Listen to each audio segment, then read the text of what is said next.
Friends ఈ మధ్య కాలంలో అందరి దగ్గర క్రెడిట్ కార్డ్స్ అనేవి కామన్ అయిపోయాయి. ఒకవేళ మనం దీన్ని చాలా బాగా యూజ్ చేసుకున్నట్టయితే అంటే మంచిగా యూజ్ చేసుకున్నట్టయితే దాని యూసేజ్ మనకు తెలిసినట్టయితే దీన్ని యూజ్ చేసి మనం చాలా డబ్బులను సేవ్ చేసుకోవచ్చు. నేను ఇంతకుముందు కూడా చెప్పాను డబ్బులను సేవ్ చేయడం అంటే డబ్బులను సంపాదించిన దాని కిందే లెక్క.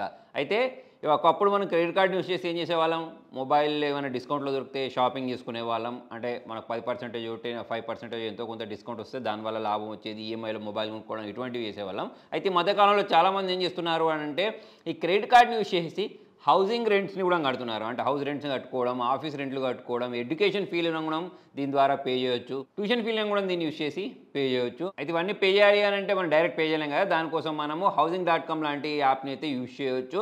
వేరే ప్లాట్ఫామ్తో పోల్చుకున్నట్టయితే ఇదే ఎందుకు బెస్ట్ అంటే దీనిలో మనకు ఫీజెస్ అనేవి తక్కువ ఉంటాయి. అంటే మనము ఏ క్రెడిట్ కార్డ్ని యూజ్ చేసి ఏ రెంట్ కట్టినా సరే వాళ్ళు మనకు కన్వెన్స్ ఫీ అని చెప్పేసి ఒక ఫీ అయితే వేస్తారు. సో ఆ ఫీ అనేది మనకి ఏ ప్లాట్ఫామ్లో తక్కువ దొరికితే ఆ ప్లాట్ఫామ్ యూజ్ చేస్తే నేను ఇంతకుముందు చెప్పినట్టు మన డబ్బులను అయితే మనము సేవ్ చేసుకోవచ్చు.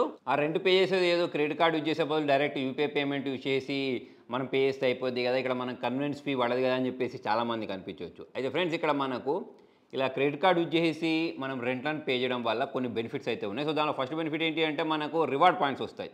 ఈ రివార్డ్ పాయింట్స్ అనేవి ఇప్పుడు వీళ్ళు ఏదైతే కన్వెన్స్ ఫీ అని చెప్పేసి మన దగ్గరికి వెళ్ళి తీసుకుంటున్నారో సో అందులో మనకు బ్యాలెన్స్ అయిపోద్ది. ప్లస్ ఇక్కడ మనకు క్రెడిట్ కార్డ్ యూటిలైజేషన్ అనేది ఎక్కువ జరుగుద్ది అన్నట్టు. అంటే కొన్ని క్రెడిట్ కార్డ్స్ అనేవి మనం తీసుకున్నాం అనుకోండి, సంవత్సరానికి 1,00,000 ఖర్చు చేస్తే 2,00,000 ఖర్చు చేస్తే మనకు పడే యాన్యువల్ ఫీ ఏదైతే ఉంటుందో అది వే ఆఫ్ అయిపోతూ ఉంటుంది. అంటే 1,500, 2,000, 3,000 కార్డుని బట్టి మారుతూ ఉంటుంది చూసారా. సో ఆ యాన్యువల్ ఫీ ఏదైతే ఉంటుందో దాన్ని మనము వేవ్ ఆఫ్ చేసుకోవచ్చు.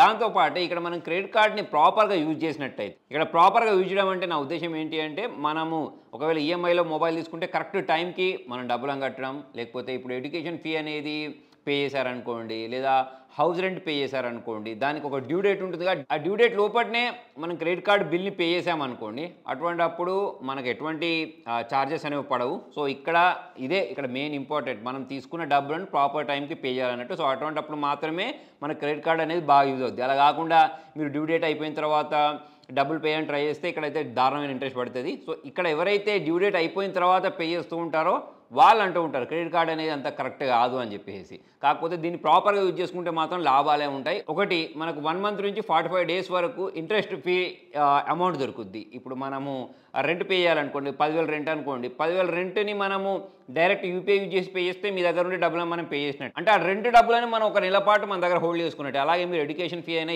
ఏ ఫీ అయినా సరే ఒక నెల రోజుల పాటు మన దగ్గర హోల్డ్ చేసుకునే విధంగా ఫెసిలిటీ ఉంటుంది. అలా మన దగ్గర హోల్డ్లో ఉన్న డబ్బులను మనం వేరే అవసరాలకైతే యూజ్ చేసుకోవచ్చు. సో ఇలా మనం సక్రమంగా ఈ డబ్బులను పే చేసుకుంటూ వెళ్ళామనుకోండి, డ్యూ డేట్ లోపలనే మనము ఈ క్రెడిట్ కార్డ్ బిల్ పే చేసుకుంటూ వెళ్ళిపోతుంటే ఆటోమేటిక్ మనకి క్రెడిట్ స్కోర్ ఏదైతే ఉంటుందో అది పెరుగుతుంది. క్రెడిట్ స్కోర్ పెరిగితే లాభం ఏంటి అంటే ఇన్ ఫ్యూచర్ మీరు ఏదైనా కార్ లోన్ తీసుకోవాలన్నా, హౌసింగ్ లోన్ తీసుకోవాలన్నా, ఏదైనా వేరే లోన్స్ ఏం తీసుకోవాలన్నా సరే ఫస్ట్ బ్యాంకులు చూసేది ఏంటి అంటే మీ క్రెడిట్ స్కోరే. సో ఈ క్రెడిట్ స్కోర్ బాగుంటేనే మనకు వేరే ఏమైనా లోన్స్ దొరుకుతాయి కాబట్టి ఇక్కడ కూడా మనకు అడ్వాంటేజ్ దొరుకుద్ది. యాక్చువల్లీ క్రెడిట్ కార్డ్స్ అనేవి మార్కెట్లోకి ఎందుకు వచ్చాయి అని అంటే మన కొనుగోలు శక్తిని పెంచడానికి. ఫర్ ఎగ్జాంపుల్ ఐఫోన్ కొనుక్కోవాలి, 1,00,000-1,50,000 పెట్టాల్సి ఉంటుంది, అంత డబ్బులు మన దగ్గర ఉండవు. కాబట్టి వీళ్ళు ఏం చేశారు, ఈఎంఐలను తీసుకొచ్చారు అన్నట్టు. ఈఎంఐ రూపంలో నెలకిన్ని మనం కట్టుకుంటూ ఉంటాం. మనం ఎటువంటి ఎక్స్ట్రా వడ్డీ లేదా ఫీ పే చేయాల్సిన అవసరం లేకుండానే నో కాస్ట్ ఈఎంఐలో మనకు కావాల్సిన వస్తువులను కొనుక్కోవచ్చు. సో ఇక్కడ షాప్ వాడికి వస్తువు అమ్ముడైనట్టు ఉంటుంది, మనకు కావాల్సిన వస్తువు మన దగ్గరకు వస్తుంది. నేను ఎప్పుడు చెప్తూ ఉంటాను, మనం ఏదైనా ఒక వస్తువుని క్రెడిట్ కార్డు యూజ్ చేసి కొనాలి అంటే మీరు ఏ వస్తువుని అయితే కొనుక్కుంటున్నారో ఆ వస్తువు డబ్బులు అనేవి అంటే దానికి సరిపడా డబ్బులు అనేవి ఫస్ట్ మన బ్యాంక్ అకౌంట్లో ఉండాలి. ఇక్కడ ఆల్రెడీ మన దగ్గర డబ్బులు ఉంటాయి, అయినా కూడా మనం క్రెడిట్ కార్డు యూజ్ చేసి ఎందుకు కొనుక్కుంటామంటే ఇంతకుముందు నేను చెప్పినట్టు